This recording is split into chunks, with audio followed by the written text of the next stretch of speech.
Leitura Guiada, um programa da Primeira Igreja Batista em Botafogo. Este é seu encontro diário com as Escrituras Sagradas. Acompanhe agora o nosso estudo de hoje. Amados irmãos, graça e paz do Senhor Jesus. Hoje, quinta-feira, dia 5 de fevereiro de 2026, nossa leitura bíblica se encontra no livro de Êxodo, capítulos 28, 29, 30 e 31. Nós fechamos aqui, então, no capítulo 31, os 7 discursos de Deus sobre o tabernáculo, sobre os móveis e os rituais que aconteceriam dentro do tabernáculo. Nós já vimos que é uma espécie de criação, tal como a criação do mundo em Gênesis 1. Ele leva, então, se lá no Gênesis foram 6 dias, aqui no Êxodo são 6 discursos, porque a palavra de Deus, ela vai criando, então, 6 discursos, e o capítulo 31 vai tratar a respeito do sábado e do descanso e fecha essa parte. Depois o texto passa para uma outra estrutura. Então vamos para o capítulo 28, que fala sobre o chamado de Arão e seus filhos para serem sacerdotes e as vestes sacerdotais. Vamos ler aí o verso de número 1, que diz assim: Faze também vir para junto de ti Arão, teu irmão, seus filhos com ele, dentre os filhos de Israel, para me oficiarem como sacerdotes, a saber, Arão e seus filhos, Nadab, Abiú, Eleazar e Itamar. Farás vestes sagradas para Arão, teu irmão, para a glória e ornamento. Bom, perceba que Arão tem 4 filhos, Nadab, Abiú, Eleazar e Itamar. Os 2 mais velhos lá na frente vão oferecer fogo estranho a Deus e aí serão fulminados, Então eles vão morrer por conta de uma prática de corrupção do rito, do rito sacerdotal. Ficarão Eleazar e Itamar, de onde alguns genealogistas, as pessoas que buscam ali as genealogias da Bíblia, vão tirar a descendência de José e de Maria, certo? Bom, farás vestes sagradas para Arão, teu irmão, para glória e ornamento. Então, eles vão receber vestes sagradas para o ofício de sacerdote, ou seja, o sacerdote está sendo chamado, a pessoa está sendo chamada para o ofício sacerdotal. Ela precisa ser santificada, ela precisa receber vestes novas, isto é, um novo caráter, uma nova vida, uma nova atitude, um novo jeito de se portar no mundo. A veste simboliza a nossa natureza. É representativo, por exemplo, é ilustrativo do batismo. O batismo representa uma nova natureza. Nós morremos para o mundo e vivemos para Deus. Nós tiramos as vestes do mundo, colocamos as vestes espirituais. Então eles estão sendo chamados e para um novo modo de vida. Agora, um modo de vida todo cheio de regras e ditado por Deus. Então não é mais uma vida que se queira fazer as coisas de qualquer forma, ou que se possa fazer as coisas de qualquer forma. É uma vida levada em obediência a Deus. Estes homens estavam acostumados a lidar com outras religiões. Eles passaram anos no Egito, eles viram outras religiões, eles sabiam o que era um sacrifício, eles sabiam o que eram rituais de purificação, mas aqui Deus cria novos mandamentos, novos rituais de purificação, para que eles seguissem não os rituais do mundo ou de outras religiões, mas o ritual de acordo com a vontade de Deus, mostrando para eles o seguinte: é preciso fazer as coisas não de qualquer forma da sua vontade, mas a partir da vontade de Deus. Bom, verso de número 3 diz assim: Falarás também a todos os homens hábeis a quem enchido de espírito de sabedoria, que façam vestes para Arão, para consagrá-lo, para que me ministre o ofício sacerdotal. As vestes que farão são estas: um peitoral, uma estola sacerdotal, uma sobrepeliz, uma túnica bordada, mitra e cinto. farão vestes sagradas para Arão, teu irmão, e para seus filhos, para me oficiarem como sacerdotes. E aí perceba, o povo de Israel, as pessoas habilidosas, é que vão dar essas vestes. É como se fosse uma oferta. Eles vão dar essas vestes para o sacerdote. É muito interessante ver o papel da comunidade, do povo em relação ao sacerdote. Ele não é um sacerdote sozinho, solitário. Ele recebe suas vestes do povo.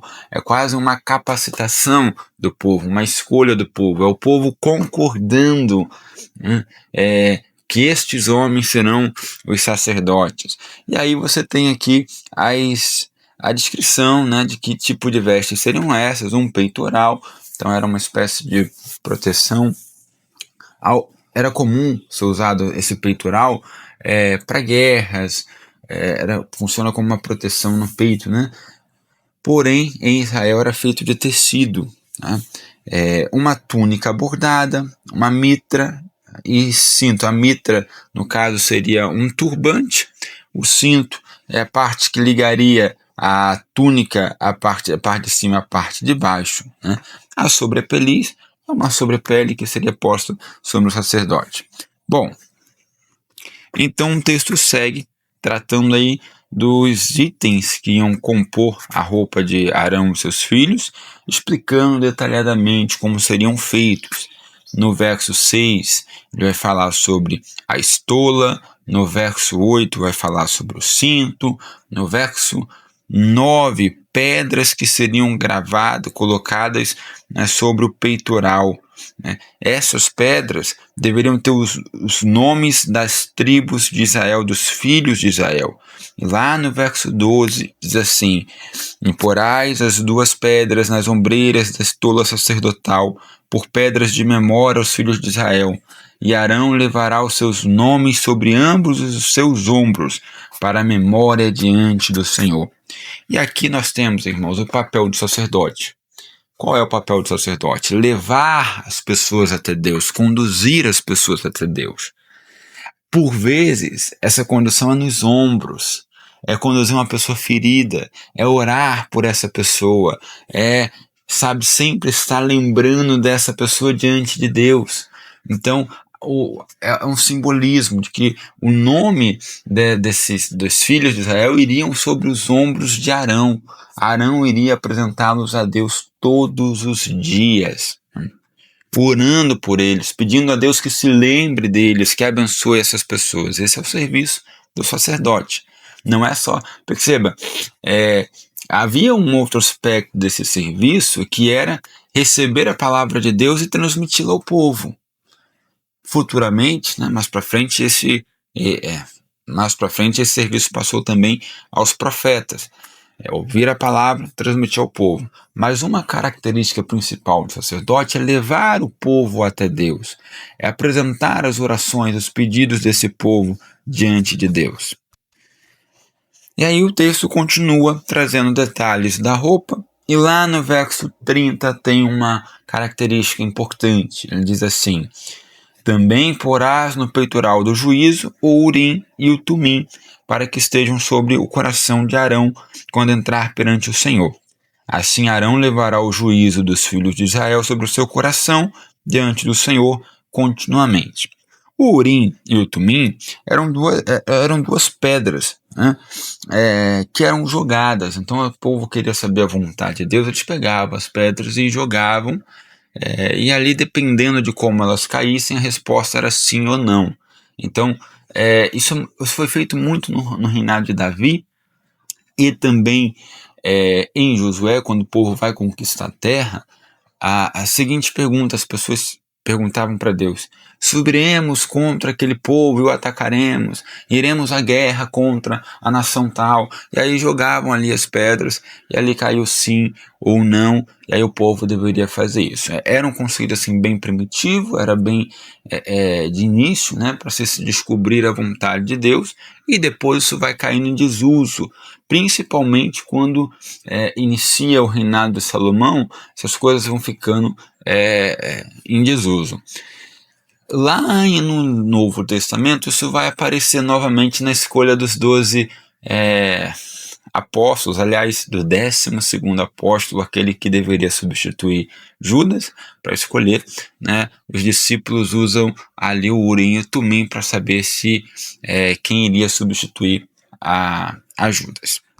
Bom, importante destacar que após isso vem o verso 31 com a sobrepeliz, a sobrepele, né, da estola sacerdotal. Bom, veja o que diz lá no verso 33. Em toda a orla da sobrepele fará romães de estofa azul e púrpura e carmesim e campainhas de ouro no meio delas. Ou seja, a sobrepele tinha campainhas de ouro. Veja lá no verso 35, diz assim: esta sobrepele estará sobre Arão quando ministrar, para que se ouça o seu sonido quando entrar no santuário diante do Senhor e quando sair, e isso para que não morra. Então, como o tabernáculo era fechado, as pessoas não viam o que acontecia, elas estavam lá de fora e não sabiam o que estava acontecendo. Os sinos davam uma indicação para o povo de onde estava Arão e do que ele deveria estar fazendo. Se a sobrepele não faz barulho, é sinal de que o sacrifício não foi aceito e provavelmente o sacerdote estaria morto. Deus teria fulminado ele. Então, esse sino é um indicativo de vida. Fazer o sacrifício era um trabalho perigoso, porque Deus poderia não aceitá-lo e poderia ter ali a fulminação do sacerdote. Então, para que o povo soubesse que esse sacerdote estava vivo e o que ele estava mais ou menos fazendo, você tinha ali os sinos dentro da roupa do sacerdote. Bom, para a gente fechar o capítulo 28, vamos ao verso 42, que tem um detalhe importante. E diz assim: faz também calções de linho para cobrirem a pele nua, irão da cintura às coxas. Esses calções de linho são as roupas de baixo, as roupas íntimas, né? Para que, de alguma forma, na movimentação ali do sacerdote não fosse possível visualizar suas partes íntimas.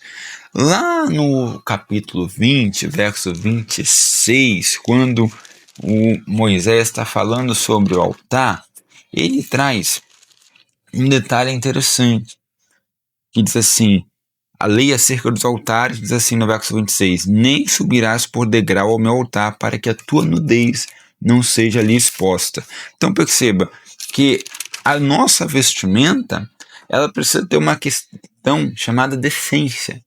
Ela não pode mostrar nudez. O sacerdote não poderia mostrar nenhuma parte íntima do seu corpo. E teria o cuidado de, mesmo subindo escada, mesmo oficiando, às vezes abaixando, às vezes levantando, mostrar alguma parte íntima do seu corpo. Esse cuidado a gente continua tendo que tomar. Você vai chegar na sua igreja e você vai ter que subir o altar, você vai ter que subir escada, você vai ter que andar, né? E que tipo de roupa nós temos usado? Como tem sido nas nossas vestimentas? Perceba que Deus se preocupa com isso, com os detalhes, com os símbolos espirituais que existiam nas roupas, mas também com a questão da decência, com aquilo que está mostrando ou deixando de mostrar, certo? Bom, capítulo 29, nós temos a unção da consagração de sacerdotes. Então são os rituais de lavagem e de sacrifício para que se inicie então o ofício de sacerdote. Ele começa descrevendo no verso de número 1 e 2 os itens necessários para a consagração. Então o pessoal deveria levar assim, um novilho, 2 carneiros sem defeito, pães asmos, bolo asmo, amassados com azeite, obreias, que são bolachas asmas untadas com azeite, de flor de farinha de trigo os farás. Bom, no verso 4, diz assim: então farás que Arão e seus filhos se cheguem à porta da tenda da congregação e os lavarás com água. Então a tenda da congregação era o primeiro espaço do tabernáculo. Depois você tinha o Santo dos Santos, ele está ali no pátio, prestes a entrar no tabernáculo, que era a tenda da congregação. Ele precisaria então se lavar, né? Fazer o ritual de lavagem, né? Isso é uma purificação, como Jesus repete lá no Novo Testamento, fazendo a lavagem dos pés dos discípulos, né? Quase que chamando eles para entrar na tenda da congregação, chamando eles para serem sacerdotes de um novo tempo, né? De um novo relacionamento com Deus. Então, esse ritual de lavagem era necessário ser feito para se purificar e a pessoa entrar na presença de Deus. Hoje, ele é simbolizado através do batismo. Sempre que nos convertemos, que ouvimos a palavra de Deus, então nos batizamos, indicando a nossa entrada neste novo relacionamento com Deus. Verso 7. Então tomarás o óleo da unção, lhe derramarás sobre a cabeça e assim o ungirás. Então Arão recebe o óleo da unção. Esse óleo separava a pessoa, era uma capacitação sobre essa pessoa, indicando que ela foi chamada para ser uma função especial. A unção com óleo, no Antigo Testamento, era feita sobre o sacerdote, na escolha do sacerdote. Depois passou a ser feita também para o rei. E depois também passou a ser feita para os profetas. Então, 3 funções existiam, recebiam ali a unção com óleo: sacerdote, reis e profetas. No Novo Testamento, isso se vira para Jesus, o ungido, o Messias. O ungido é Jesus. Ele é o nosso sacerdote, o nosso profeta e o nosso rei. Tá? Então, essa prática da unção fica restrita a Cristo. Cristo é o ungido. Por isso, nós não temos o costume de ungir as coisas e as pessoas. Tá bom? Esse costume ele se encerra em Cristo. E aí, a partir do verso 10 ao 28, conta a história do sacrifício dos animais. Então, primeiro se sacrificou um novilho como oferta pelo pecado. Esse novilho deveria ser totalmente queimado. Essa oferta feita do lado de fora, no pátio, no altar do holocausto. Era uma espécie de churrasco ali que era feita. A gente via que o altar tinha até uma grelha. Você colocava ali um novilho, deixava ele queimar, depois jogava suas partes fora, aquilo que ficasse fora. Depois os carneiros. Os carneiros, eles vêm depois da oferta do pecado. O carneiro simbolizava ali o sacrifício de comunhão com Deus, de devoção a Deus, de entrega total. A oferta pelo pecado já foi, então agora se poderia entrar na presença de Deus e se oferece os carneiros como oferta agradável a Deus, como uma oferta de comunhão, como um símbolo de que o homem deseja se relacionar com Deus. Aí tem um texto que é interessante, uma porção desse texto que é interessante, que é o passar o sangue nas pontas das orelhas e polegares, que está lá no verso de número 20. Diz assim: imolarás o carneiro e tomarás o seu sangue e o porás sobre a ponta da orelha direita de Arão e sobre a ponta da orelha direita de seus filhos, como também sobre o polegar da sua mão direita e sobre o polegar do seu pé direito. O restante do sangue jogarás sobre o altar ao redor. Bom, esse é um ritual que só acontece aqui. Então ele é novo, ele vai iniciar o sacerdote, a função de sacerdote. E tem alguns símbolos, alguns significados. A orelha direita significa a nossa função, nosso dever de ouvir a Deus e obedecer a Deus. Ele então deveria sempre obedecer a Deus. Essa é a função do sacerdote: ouvir e obedecer a Deus, e também de todas as pessoas, ouvir e obedecer a Deus. Porém, nós já lemos lá no capítulo 21, verso 6, as leis acerca dos escravos e da propriedade, que diz assim, Êxodo 21, verso 6: então o seu senhor levará os juízes e o fará chegar à porta da ombreira, e o seu senhor lhe furará a orelha com uma sovela, e ele o servirá para sempre. O escravo que tinha a orelha direita furada, ele pertencia ao seu senhor para sempre. ele então indicava, né, de que ele queria servir ao seu Senhor para sempre. Era um voto que era feito. Então, quando você molha o dedo lá no sangue do carneiro e passa na ponta da orelha direita, você está fazendo referência a esse ato de furar a orelha. O sacerdote, então, fazia um voto. Irá servir ao Senhor para sempre. É um voto de serviço, de pertencimento. É como se ele estivesse dizendo: eu te pertenço, eu sou o seu servo para sempre. O polegar da mão direita significa ação e serviço, ou seja, não só ele vai ouvir a Deus, mas ele vai fazer a sua obra, ele vai obedecê-lo, ele vai trabalhar para este Deus. As suas ações serão ações para Deus. E o polegar do pé direito significa o caminho e a conduta, a santidade. Ele vai andar nos caminhos de Deus, ele vai seguir a palavra de Deus. Os polegares, tanto da mão quanto do pé, denotam a nossa capacidade de pegar, de agarrar, de fazer instrumentos, né? E sem eles, nós somos incapazes de muitas coisas.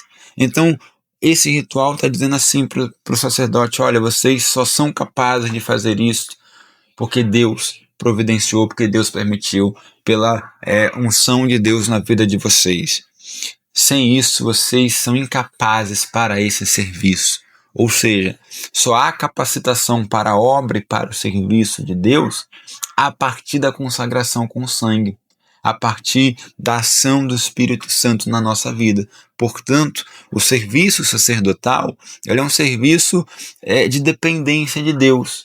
Não é um serviço que se possa fazer com vontade humana, com capacidade humana, mas de dependência de Deus, certo? Para a gente encerrar esse texto, lá no verso de número 27 e 28, traz o salário que Arão deveria receber, que era o peito do segundo carneiro. Então, você ofertou ali o primeiro, o novilho, que era um boi jovem, né? Então, foi para o pecado. Você ofertou o segundo animal, o carneiro, que seria ali para que o seu sangue fosse aspergido e derramado sobre os sacerdotes. E aí o terceiro carneiro, uma oferta de comunhão com Deus, mas de onde ele tiraria também o seu sustento. Então diz assim: consagrarás o peito da oferta movida e a coxa da porção que foi movida, a qual se tirou do carneiro da consagração, que é de Arão e seus filhos. Isto será a obrigação perpétua dos filhos de Israel, devida a Arão e seus filhos, por ser a porção do sacerdote, oferecida da parte dos filhos de Israel, dos sacrifícios pacíficos. É sua oferta ao Senhor. Então, Arão vai receber deste sacrifício o peito e a coxa. É o salário do sacerdote. É o princípio aqui, irmãos, de que o sacerdote é digno de salário, que o trabalhador é digno de salário, e também aqueles que trabalham na obra de Deus. Aquelas pessoas, os ministros, os pastores, aqueles que ajudam o pastor no seu serviço, eles são dignos de salário e a igreja deve sustentá-los de alguma forma. Bom, nós encerramos por aqui, né, o capítulo de número 29, ele é bem extenso, e aí vamos então para o capítulo 30 e o 31.